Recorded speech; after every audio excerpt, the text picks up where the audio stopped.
At Starbound, we tell stories the human way, not with artificial voices or AI slop. I mean, in the end, what's HFY without humanity? Subscribe to keep it this way. My name is the VoiceOgre, and let's begin.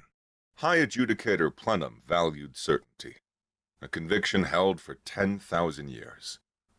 Surprises were the vulgar outbursts of a chaotic universe, messy variables in an equation that, with sufficient data and patience, always balanced. His work was balancing that equation. For millennia, he served as the chief administrative mind of the Galactic Concord, a position less about leadership and more about sentient geological curation. He maintained he was a steward against the chaotic currents of stellar evolution and even more troublesome emergence of new life. The Fulcrum, the moon-sized station serving as his office and home, reflected this philosophy. Its corridors were silent, save for the pervasive, low thrum of power conduits. A sound so constant it became the baseline of quiet. The air, scrubbed by abiotic filters for eons, carried no scent.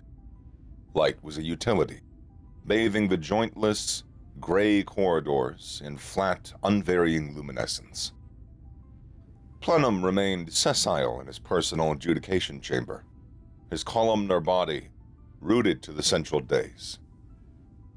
His hide, tough and deeply fissured, resembled ancient gnarled timber.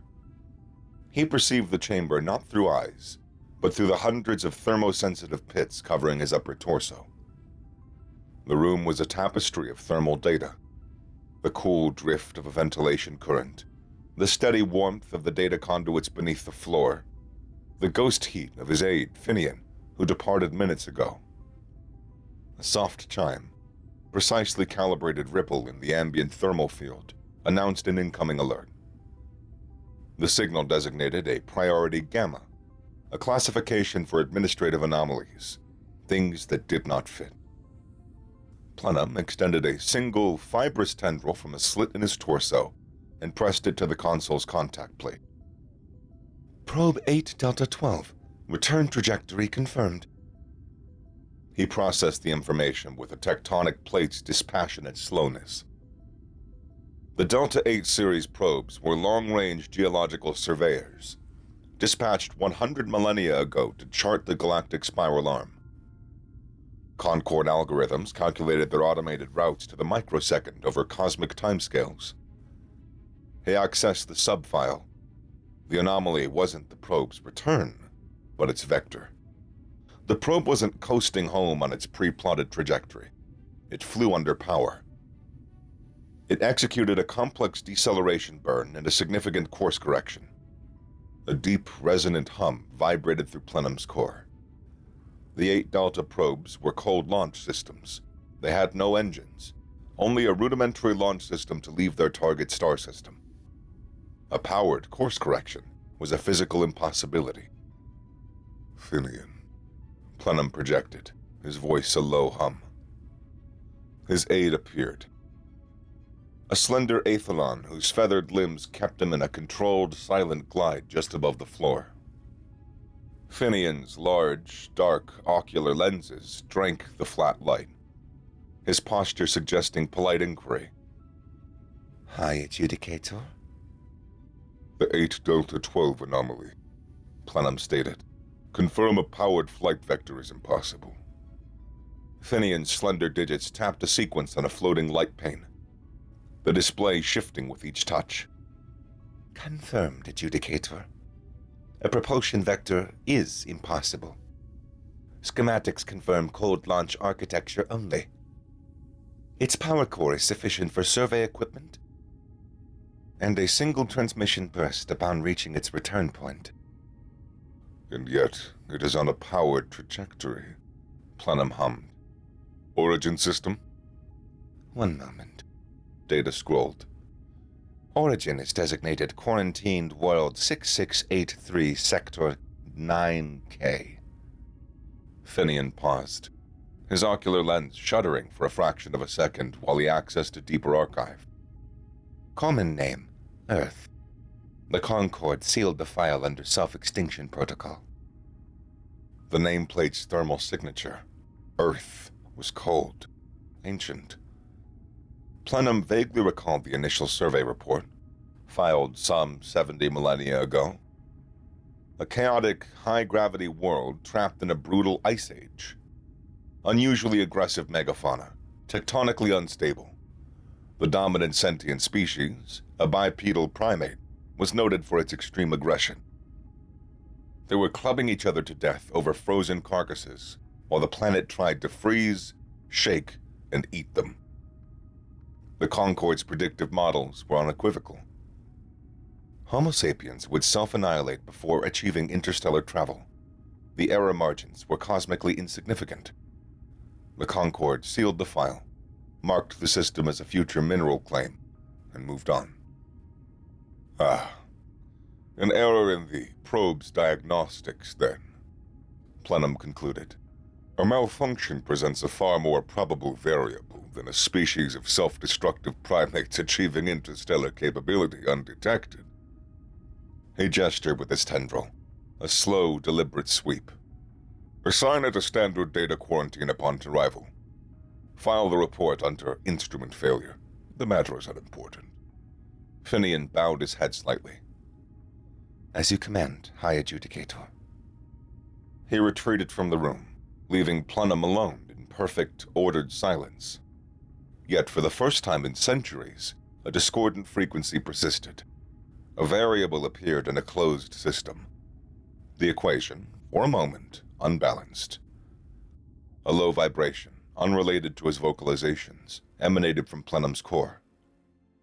The air in Palace Hub's primary comm center, known affectionately as the Well, carried the sharp scent of stressed electronics, stale sweat, and acrid coffee substitute. Dr. Sona Mystery inhaled deeply and grinned. On the main screen, the featureless black obelisk, no bigger than a coffin, dwindled against interplanetary space's deep black. And she's away? Murmured Yan Li, her lead engineer. She gripped the console's edge, knuckles white, but a smile showed in her dark screen reflection. Full burn, trajectory locked, on a perfect intercept course. To poking the Leviathan, Sona said, raising her battered tin mug. Her 4 other team members chorused the toast, their own mugs clinking together. The atrocious coffee, brewed from hydroponic beans and recycled station water, tasted like the finest drink she'd ever had.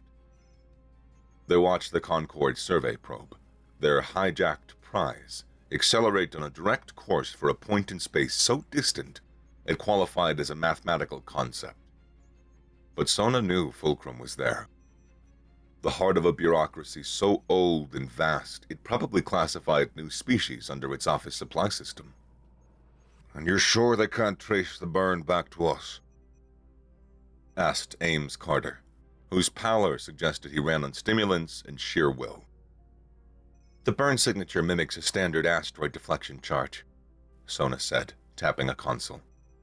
By the time their long-range sensors pick it up, it'll look like we just nudged a rogue rock out of the way. As for the probe itself, we purged its short-term memory logs. To them, it will appear to have acquired its new instructions somewhere in the Oort cloud. Plausible deniability. Nothing is plausible about what we just did, Jian countered, though her eyes shone. We found a 70,000-year-old alien probe, wrestled with a diagnostic protocol so archaic it was less code and more philosophical treatise, and filled it with our entire public knowledge network in a cat video. Several cat videos, Sona corrected. And the complete works of Shakespeare, Bach's cello suites, fusion reactor schematics, and about a petabyte of digital graffiti and absurdist humor. Don't sell our cultural welcome basket short. For 2 months, they worked in secret. The asteroid belt monitoring network flagged the probe as an unknown object on a peculiar trajectory. Protocol demanded she reported to the Sol Federation military. Sona buried the report under a mountain of sensor ghost filings. She knew what it was. Her research, her life's obsession, was the study of archaic alien comms theory. a fringe science built on tantalizing hints and statistical anomalies in deep space radiation. She searched for a ghost, and the ghost floated right into her net. Capturing it was the easy part. A simple kinetic net launched from a repurposed mining drone. The code was the hard part. A fortress. But every fortress had a postern gate. The Concorde probe's postern gate was a diagnostic broadcast protocol. It wasn't a simple back door. It was a logic puzzle. A key left under a welcome mat for so long, the house petrified around it. Ames worked for weeks, guided by Sona's insight into its alien philosophy, to trick the system into granting them access. I still think we should have been more formal, Jan mused, sipping her coffee. A peace message, mathematical constants, a formal introduction. Formal introductions are for equals, Sona said, her gaze fixed on the dwindling dot on the screen. When you're the new kid on the block, you don't knock politely. You kick the door in, blast your music, and put your feet on the table. You announce your presence. You don't want to be discovered like interesting mold in a petri dish, yeah? She saw the simulations, the first contact scenarios cooked up by the Federation's best minds. Cautious, deferential, pleading for a seat at the galactic table. They all assumed humanity would be discovered. Sona refused to let humanity's galactic introduction be a scientific curiosity. They would be a declaration, a statement of fact. We are here. So, what now? Ames asked, slumping in his chair as tension drained from his shoulders. Sona leaned back in her chair, the worn synth leather groaning in protest. Now, she said, her grin returning, we wait for them to answer the door. Aboard the Fulcrum, technicians lifted the data quarantine on Probe 8 Delta 12. The results surprised them. Praxian data analysts, methodical and unflappable, processed information through concrete logic. For the first time in known history, a technician filed a report containing the word incoherent. The probe's data core held no geological surveys, but a compressed, chaotic blast of information so dense and varied it defied categorization. Plenum observed the data stream from his chamber, thermal signatures flickering across his console like discharging static. Thousands of languages flooded the stream. Mathematical formulas describe both the universe's quantum nature and a fission device's optimal explosive yield. The stream carried music, structured harmonic patterns Plenum's mind could appreciate as simple data, but also raw, screaming bursts of noise. Bach and something called synth-punk. The visual data proved the most jarring. The thermosensitive pits on Plenum's torso flickered as he processed the information. One moment, the console displayed imagery of a structure whose slender towers defied gravity. The next, a city of skeletal ruins appeared under a soot-black sky. He witnessed a surgical procedure of incredible delicacy, a surgeon's hands repairing the misformed pea-sized heart of a newborn. Raw battlefield footage followed, soldiers hacking at each other with sharpened blades, their thermal signatures blooming bright with effort, then winking out one by one. He saw a massive, coordinated effort to deliver food and medicine to natural disaster victims. Then, a recording of a political rally where one primate screamed hatred at another group over subtle philosophical differences. He watched a physics lecture explaining space-time's curvature, and 2 frames later saw a grainy video of a small, furry quadruped attempting to jump onto a piece of furniture and misjudging the distance spectacularly. The data packet labeled this file cat.mp4. Its metadata showed billions of views. This was the raw, unfiltered output of a species that could compose a symphony and design a weapon of mass destruction in the same afternoon. Adjudicator, Finian's voice chimed, the tone a half-note sharper than usual. One file is partitioned separately at the top of the data structure. It appears to be a greeting. Play it, Plenum hummed, his entire being focused on the thermal display. The image resolved into a workshop. Metal shavings littered the floor. Tools lay scattered across workbenches. A small group of bipedal primates stood in the frame's center. They wore simple, functional clothing, and they smiled. Their facial muscles bloomed with the heat of positive emotional arousal. They waved at the probe's optical sensor. One of them, a female with dark hair, tied back, and sharp, dark eyes, held up a simple whiteboard. 2 symbols covered its surface.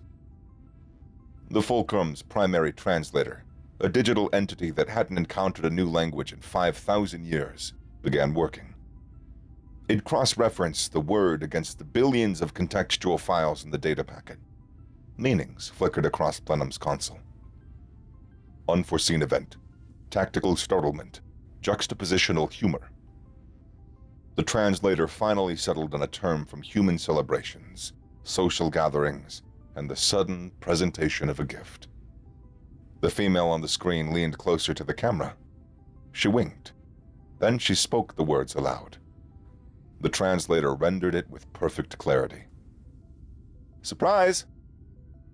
For the first time in 3,000 years, High Adjudicator Plenum retracted his fibrous limbs deep into his torso. A reflexive, defensive posture he last assumed when the Yssar Dominion unexpectedly collapsed into civil war. The equation wasn't merely unbalanced. A new, terrifyingly unpredictable variable now scrawled itself onto the page and laughed at him. 2 weeks later, the air in the well now carried the sterile chemical scent of military occupation. Palace Hub was no longer a forgotten deep space research outpost. It was now Forward Operating Base Epsilon, under the Sol Federation Combined Fleet's direct command. The scientists who once roamed its halls in grease-stained jumpsuits were now confined to their labs, where silent, black-clad Marines holding kinetic pulse rifles watched them. The source of that occupation stepped off the shuttle with the rigid posture of a man less born and more quarried. General Bram Holloway was in his early 50s, with a face that had weathered Cliff's harsh geography. His graying hair was cut to regulation shortness, and his pale slate-gray gaze swept the room, cataloging every detail. He found Sona Mistry in her lab, where 2 Marines now stood quickly outside the door. She hunched over a console, running simulations on alien communication protocols. She kept her focus on the console as he entered. "Dr. Mistry," Holloway said. His voice was a deep, measured baritone. "General," she replied, her finger still moving across the holographic interface. "I've come to see the monkey you've put in a cage?" "I've come to assess the damage from the monkey who put the zoo on fire," he countered, stepping to her side. He looked at her screen. Complex waveform analysis filled it. "You're to cease all analysis. All data recovered from the alien probe is classified above your clearance level." Sona finally stopped typing. She swiveled in her chair to face him. Her gaze, though tired, was sharp and defiant. "You can't be serious. I'm the only person in the solar system who has the first clue how this technology works." "You're also the only person who single-handedly committed unauthorized first contact, a gross violation of a dozen interstellar protocols." Holloway stated, "My job is to assess threats, and you, Doctor, have just created the single greatest existential threat humanity's ever faced. You announced our location to every predator in the galaxy." "Correction," Sona shot back, standing to face him, though she barely reached his shoulder. "I kicked the door open before someone else could lock it from the outside.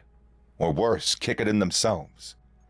We were exposed, General, advertising our presence with every radio wave we've ever broadcast. I just made sure that they knew we weren't helpless prey." "You made us a target," he said, his voice dropping even lower. "You transmitted our languages, our sciences, our histories. You gave them a complete cultural analysis package. You handed a potential enemy a tactical dossier. And I showed them that we're a kingdom that fought its way out of the mud, invented calculus, and went to the moon, all while actively trying to kill each other. I showed them we're contradictory and chaotic and dangerous. I'll take the dangerous label over the non-sentient resource classification any day. Holloway watched her for a long moment, his face betraying nothing. He read her psychological profile. Brilliant, insubordinate, a complete disregard for authority. The profile didn't do her justice. Your philosophical justifications are noted, he said finally, and irrelevant. From this moment on, you are under my direct command. You will not send a message, run a simulation, or order a coffee without my explicit authorization. Your team is confined to this station. The Sol Federation is on full military alert. You wanted their attention, Doctor. You have it.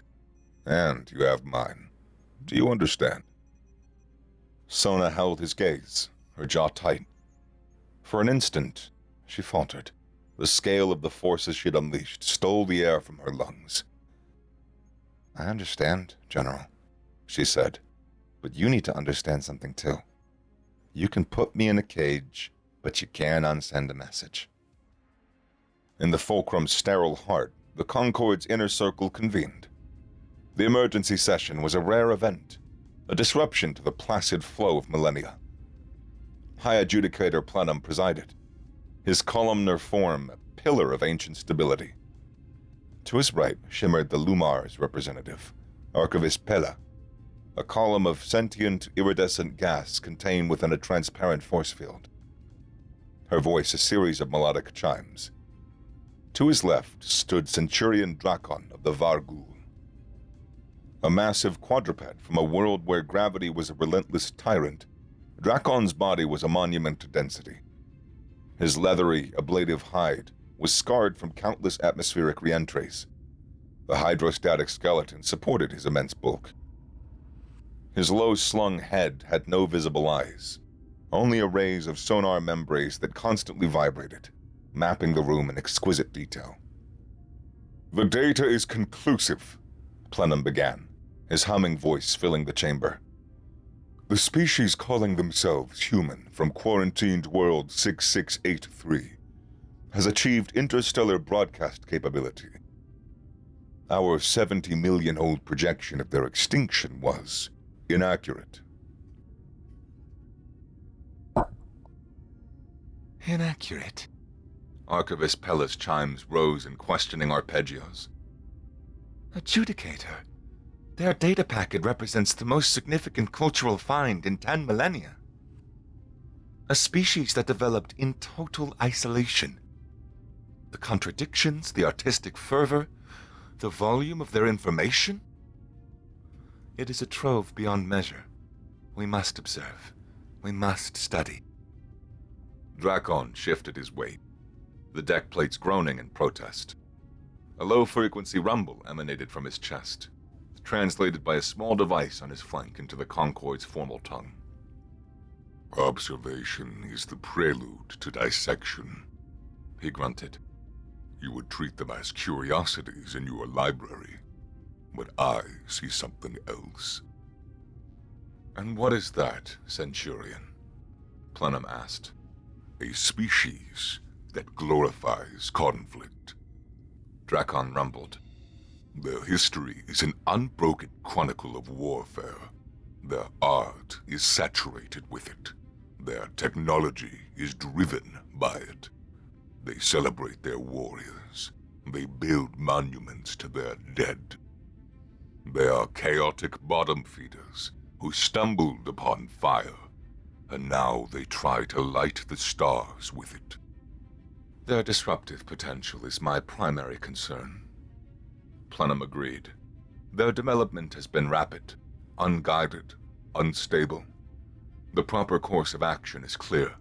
We must enforce the quarantine protocols, isolate the Sol system completely, contain the anomaly before it spreads. Quarantine is a coward's gambit, Drakon retorted. his sonar membranes vibrating faster. You would place a wall around a fire. I would walk up to it and see if it burns. He turned his heavy head towards Plenum. This species did not send a polite greeting. They hijacked a Concorde probe and sent a challenge. They are audacious, volatile. To ignore such a display is to invite contempt. We must confront them directly. Confront them with what purpose? Pella chimed. To welcome them? Punish them? To assess them. Drakon stated. To apply pressure. To see if they shatter. We must know if they are a threat to be culled, an asset to utilize, or simply a fleeting noise to be ignored. There is only one way to learn a thing's substance. You strike it. Plenum remained silent for a long moment. Drakon's martial philosophy was as ancient as Plenum's own preference for stability, but the humans weren't a typical emerging species. Their first act on the galactic stage was one of calculated technological defiance. Drakon's argument, as unsettling as it was, held a certain brutal logic. A direct confrontation is a high-risk variable. Plenum hummed. Inaction is a higher one. Drakon countered. The galaxy has grown soft and predictable under your stewardship, Adjudicator. Perhaps the galaxy requires something new. A simple, sterile transmission arrived days later. While the encryption was formidable, the architecture beneath it unnerved Sona. A rigid, tripartite logic structure that felt less like communication and more like a legal judgment. It took the Sol Federation's best minds, with her reluctant guidance, 4 days to crack. She watched the decrypted text appear on the main screen in Holloway's new command center. From Galactic Concord Adjudication Office to Unregistered Civilization, Sol System. Unsolicited data transmission. Your transmission has been received. Your existence has been noted. Cease all further interstellar broadcasts. Await further instruction. Holloway stood with his arms crossed. Grim satisfaction settled on his features. There it is, he said. A direct order. We'll comply. Power down all deep space transmitters. That's a mistake, Sona said. It's a direct command from his superior technological power, Doctor. Holloway said, his eyes fixed on the screen. Disobeying it would be an act of aggression. No. Obeying it is an act of submission, she argued, her voice rising. Can't you see the language? Unregistered civilization, unsolicited data. They're treating us like spammers. This isn't a greeting. It's a cease and desist letter. They're trying to collar us before we've ever met them. They're trying to establish a protocol for communication. A framework for a safe and ordered first contact. Holloway countered, turning to face her. They're telling us to shut up and wait in the corner like naughty children. We just announced ourselves with a fireworks display, and their response is to tell us to turn off the music. Now, if we go silent now, we're telling them that we can be intimidated. We're telling them that we're scared. Well, perhaps a little fear is appropriate, Doctor, Holloway said, his voice dangerously quiet. We're dealing with a civilization that is, by your own estimation, at least 70 millennia our senior. Caution isn't cowardice, it's survival. Caution is what gets you vivisected, she shot back. We need to reply. We need to acknowledge their message and propose a dialogue as equals. Well, we aren't their equals, Holloway stated, and I won't risk this species' safety on your ego. We will follow their instructions. We will wait. That is an order. He turned to his communications officer. Begin shutdown of all non-essential deep space arrays. Sona glared at his back, her fists clenched. She kicked open the galaxy's door, only to have a soldier slam it shut again. Holloway confined Mystery to her quarters. It was her own lab, spacious and filled with her equipment, but 2 Marines outside the door rendered the distinction academic. He revoked her internal communications access, cutting her off from the outside world. He made one small miscalculation. He left her access to the station's internal network, assuming that she would compile the technical reports he ordered. She did, but she sent him other things too. His datapad chimed with a file transfer from Mystery S. He opened it up to a historical document, a detailed account of the Peloponnesian War, complete with maps, casualty statistics, and excerpts from a historian named Thucydides. Sona attached a short one-line quote. "We fight." An hour later, another file arrived. It contained a package of art and scientific diagrams from the Renaissance. Da Vinci's anatomical sketches, Michelangelo's sculptures, Copernicus's heliocentric model of the solar system. Then we built. Another file.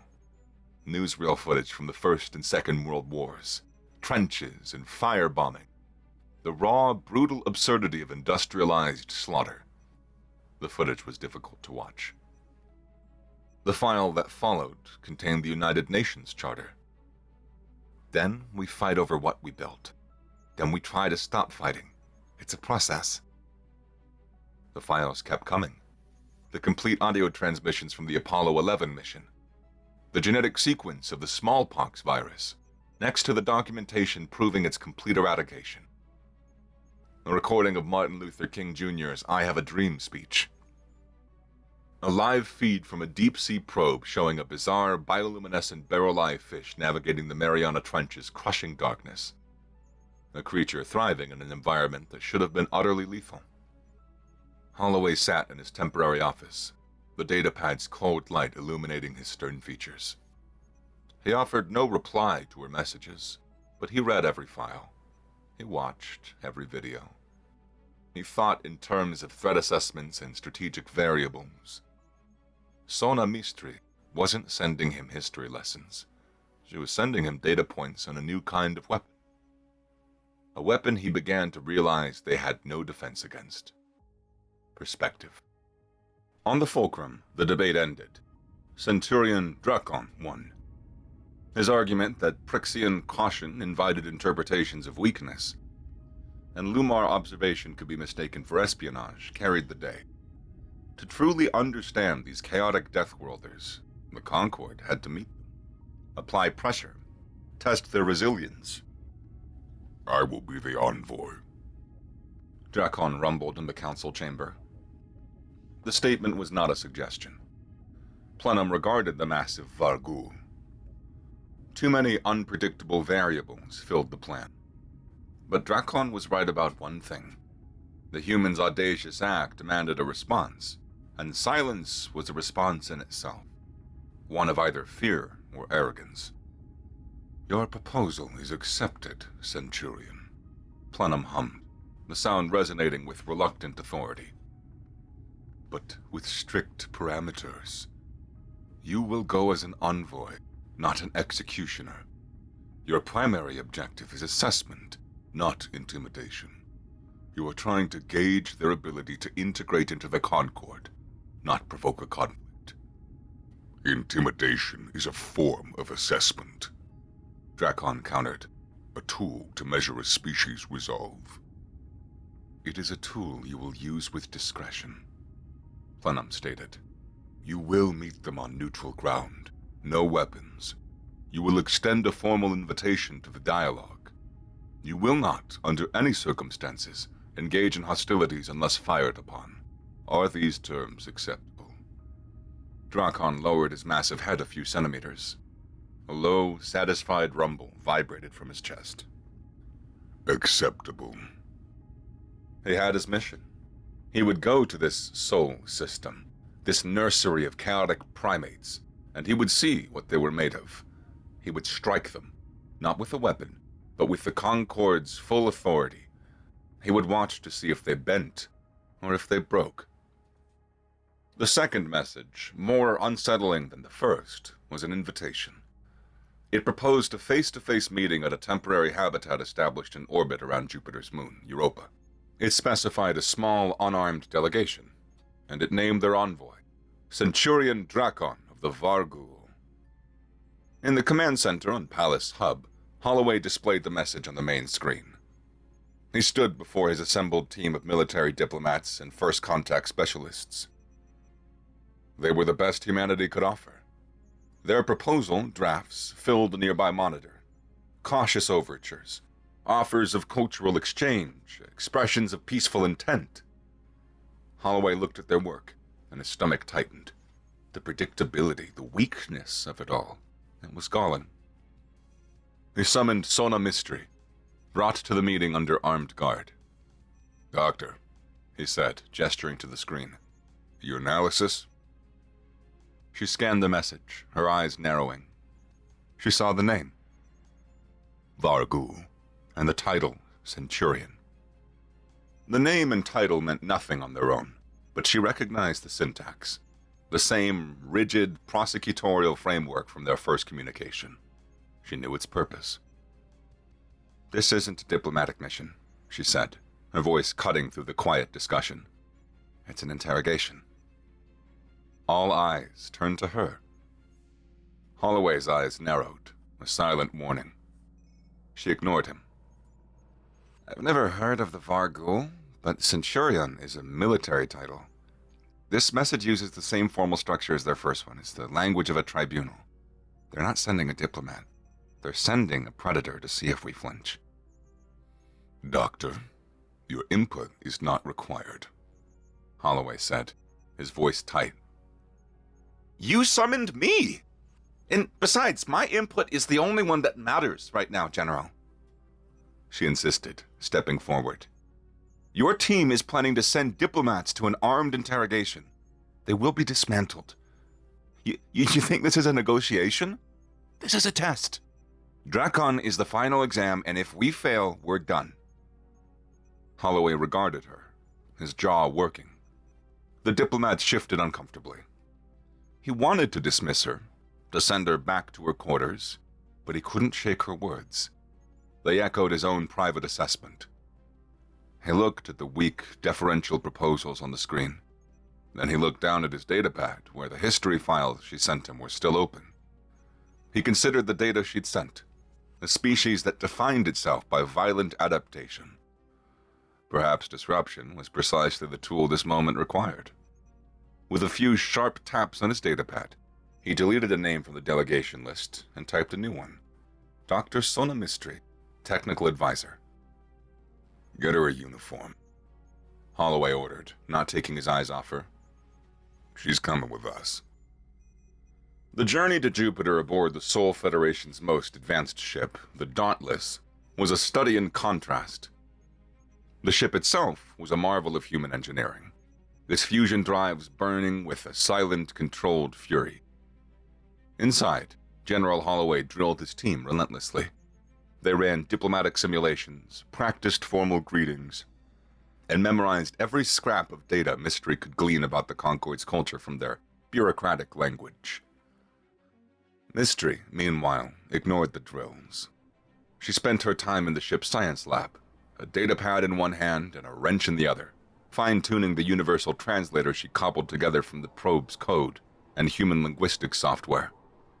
Exposed conduits and humming capacitors surrounded her. On the third day of transit, Holloway found her there. He stood in the doorway for a moment, watching her work. "You aren't attending the protocol briefings, Doctor," he stated. "Waste of time," she said, her attention fixed on the device in her hands. "Your diplomats are preparing for a chess match now. Drakon is going to walk in, he's going to flip the table over and ask who the strongest one in the room is. No amount of protocol is going to prepare them for that." "And your preparations?" he asked, stepping into the lab. "What do you expect from him?" She finally looked up, wiping a smear of grease from her cheek with the back of her hand. "I expect him to be honest. I expect him to despise weakness. I expect him to test us. And I expect him to respect strength if we show him any." Holloway nodded. "Those files you sent," he said. "That was your argument, wasn't it? That's our history. Our chaos is our strength. It's our defining characteristic, she corrected. We are products of a planet actively hostile to life. We evolve fighting everything from ice ages to superviruses to ourselves. Stability is a foreign concept to us. We thrive in chaos. We innovate in crisis. The Concord has existed in placid stability for millennia. They're a stagnant sea. We're a tectonic event. For the first time, Holloway met her gaze without any animosity. They were still fundamentally different, but they looked at the same map. Your confidence in our chaotic nature is, it's unsettling, Holloway admitted. Good, Sona said, a small smile touching her lips. It should be. He paused at the door. You were right, Doctor. My caution was necessary to get us here, to this table, and it's not going to be enough to win. She watched him go, then turned back to her work. He was right. Caution got them to the meeting. Now it was Audacity's turn to speak. The Dauntless dropped out of fusion drive into a high orbit over Europa. Its icy, fractured surface, a beautiful and desolate landscape below. The alien station was already there, a simple, functional, modular habitat. But the other ship, waiting in a silent, menacing orbit nearby, drew every eye on the Dauntless's bridge. The Vargul vessel was less a ship and more of a mobile fortress. A flattened, wide-bodied monstrosity, it was built to withstand its home world's crushing gravity. Its hull was not a single smooth surface, but a series of thick, interlocking segments of a dark, metallic material that absorbed light. No viewports or visible sensors existed, only the grim, functional geometry of a weapon. It radiated power and absolute disregard for aesthetics. My God, whispered Lieutenant Evans, the Dauntless's pilot. It looks like a weapon with a drive attached. Holloway studied the alien warship, his face impassive. The message was unmistakable. We are warriors. We've come to see if you are, too. Mystery stood beside him, her expression sharp and focused. Her gaze was fixed on the Vargul ship. Good, she muttered. At least they're honest. The meeting room on the neutral station was sterile and gray. The air, a mix of nitrogen, oxygen, and argon, was precisely calibrated to be breathable by both species. The only sound was the whisper of air circulators. The human delegation, Holloway, Mystery, and 2 stone-faced military diplomats entered first. A few moments later, the opposite hatch slid open. Centurion Drakon entered, and his scale was breathtaking. He was wider and more massive than any of the projections suggested. The deck plates, rated for heavy cargo, groaned under his weight. The grinding scrape of his leathery hide on the metal floor was a deeply unsettling sound. 2 smaller, but still immensely powerful Vargul flanked him. Drakon's head, low to the ground and devoid of eyes, swept across the human delegation. The sonar membranes on his face vibrated subtly, painting a detailed sonic and thermal map of the humans in his mind. He could hear the accelerated beat of the diplomats' hearts. He could feel the controlled, steady rhythm of the soldier, Holloway. And he could sense the strange, calm intensity of the small female, Mystery. Her heart rate was as steady as the soldier's. Interesting. The silence stretched, thick and heavy. Drakon broke it. His voice, a low-frequency rumble that vibrated through the deck and into the human's bones, was translated by his device into flat, formal speech. I am Centurion Drakon of the Vargul. I speak for the Galactic Concord. He paused. The Concord wishes to assess your ability to integrate. Drakon didn't waste time with pleasantries. He dismissed the curated data packet Mystery sent with a wave of a massive hand. We have reviewed your cultural transmission, he rumbled. your art, your philosophy, your music. It is the incoherent noise of a species on the verge of a collapse. A frantic, meaningless scream against the darkness. He paced, his armor plates scraping the floor and filling the room. Your history is more telling. An unceasing chronicle of self-destruction. You wage war over resources, over beliefs, over lines drawn in the dirt. You poisoned your own environment. You developed plagues and then congratulate yourselves for surviving them. The data you have provided is the most compelling argument for your own quarantine we have ever seen. He stopped, his eyeless face aimed directly at Holloway. Your world forged you in fire. We acknowledge this, but that fire did not temper you. It has only left you scarred and broken. You are not strong. You are merely survivors, brittle, damaged. A muscle in Holloway's jaw twitched. He opened his mouth to deliver the calm, measured, diplomatic rebuttal he rehearsed 100 times. But before he could speak, Mystery placed a hand on his forearm. The pressure was firm, a clear signal. Holloway hesitated for a fraction of a second, then gave a slight nod. He stepped back. Sona Mystery stepped forward. She was a small figure before the mountain of alien flesh and armor, but she stood straight. Her gaze locked on the vibrating membranes of Dracon's face. "You're right, Centurion," she said, her voice clear and steady in the quiet room. The translator on her collar rendered her words perfectly. Dracon's head tilted slightly, a gesture of surprise. He had expected denial, excuses, not agreement. "You call our art and music noise," Sona continued, taking another step closer. "You're not wrong. It is a scream, but it's not meaningless. It's a scream of defiance. It's the sound of a species that has looked into the abyss, time and time again, and possesses the audacity to write a poem about it. It's the sound of us telling the universe, you haven't killed us yet." She gestured towards Holloway and the other diplomats. "You see our wars, you call us self-destructive. But we see the most brutal, effective laboratory for innovation imaginable. Our greatest leaps in technology, in medicine, in social structure, emerged from the crucible of our worst conflicts. We learned aeronautics to drop bombs on each other, and then we used that knowledge to go to the moon. We developed nuclear fission to build weapons that could shatter the world, and then we harnessed it to power our cities. We aren't proud of the cost, but we ain't ashamed of the results." The sonar membranes on Dracon's head vibrated faster now.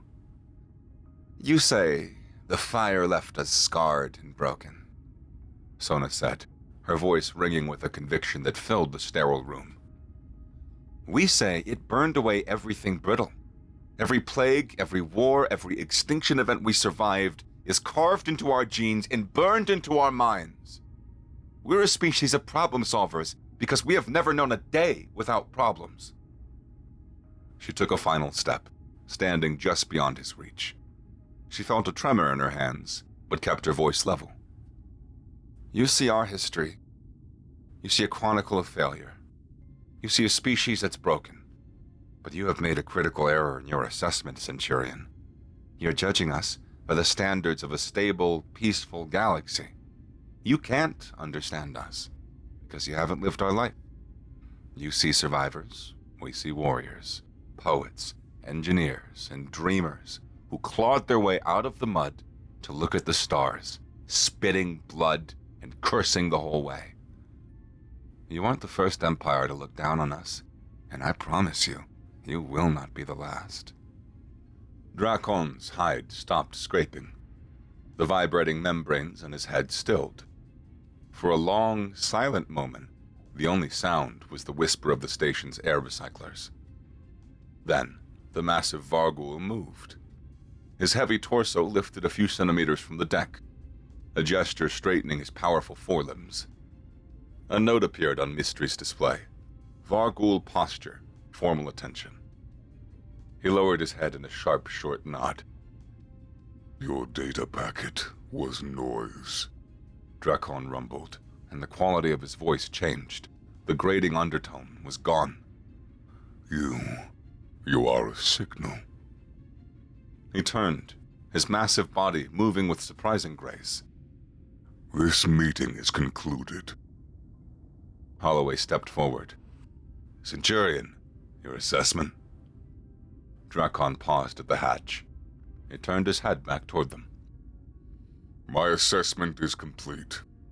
I won't recommend quarantine. I won't recommend observation. He paused. I will recommend probationary admission to the Galactic Concord. He saw the diplomats exhale, almost in unison. He saw the soldier's mouth form a thin, hard line. He saw the scientist's gaze, unwavering. Do not misunderstand. Drakon rumbled, a final warning note. You are not being invited because we approve of you. You are volatile, unpredictable, dangerous. But the galaxy has grown soft and dry. A species forged in fire may be dynamically useful. With a final grinding scrape, he was gone. The delegation, strapped into their acceleration couches on the Dauntless's bridge, watched the display screen. The brutal, ugly form of the Vargul warship hung in space before them. Then, without a sound, the space around it twisted and tore. With a ripple of distorted gravity, the ship vanished. Holloway unstrapped himself and stood, looking out the main viewport at the distant, brilliant sun. He turned to Mystery, who was still in her seat, a thoughtful expression on her face. A slow, uncharacteristic smile formed on his lips. It looked almost painful, as if the required muscles atrophied long ago.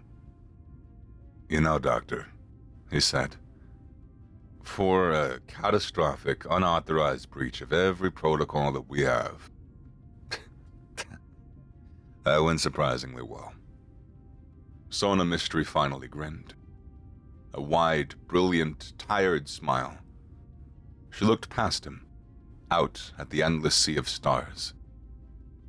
"What can I say, General?" she said. "We aim to surprise."